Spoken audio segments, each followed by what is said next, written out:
ஜகம்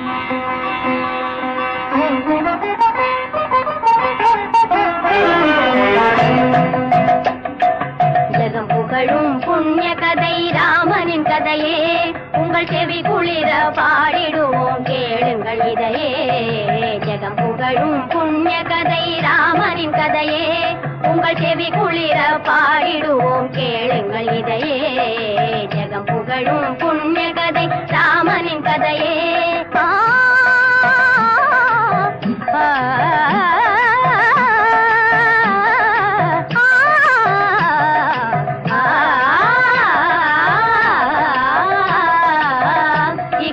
சுகமெல்லாம் அடைந்திடலாமே இந்த கதை கேட்கும் எல்லோருமே.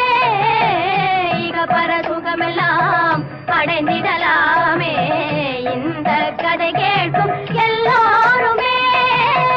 இனிக்குது நாவெல்லாம் உரைத்திடும் போதிலே, இனிக்குது நாவெல்லாம் உரைத்திடும் போதிலே, இணையே இல்லாத காவியமாகும் ஜகம் புகழும் புண்ணிய கதை ராமனின் கதையே.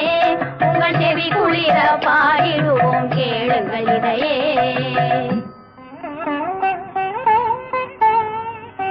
அயோத்தி மன்னன் தசரதனின் அருந்தவத்தார், அவன் மனைவி கௌசல்யா கைகேயி சுமித்திரை, கருவினிலே உருவானார் ராமலட்சுமணர், கனிவுள்ள பரதன் சத்ருக்னர் நால்வர்.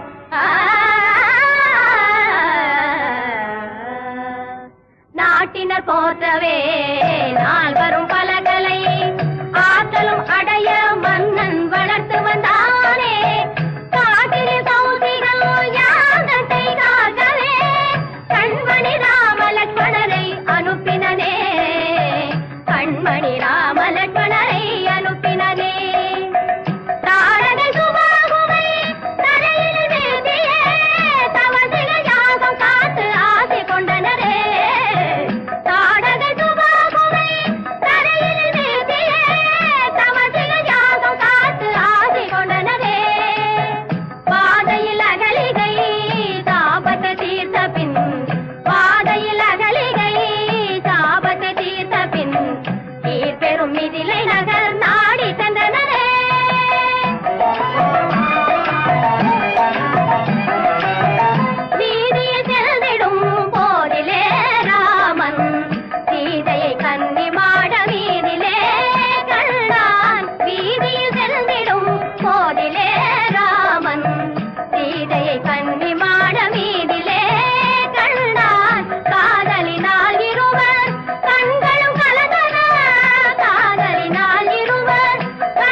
ஆணவத்தால் அறிவிழந்த பரசுராமன் அகந்தை தனை அடக்கி ராமன் வெற்றி கொண்டான். அரும் புதல்வன் வீரத்தை கண்ட மன்னன் அளவில்லா ஆனந்த நிலையை கண்டான். ஜகம் புகழும் புண்ணிய கதை ராமனின் கதையே, உங்கள் செவி குளிர பாடிடுவோம் கேளுங்கள் இதையே. ஜகம் புகழும் புண்ணிய கதை ராமனின் கதையே.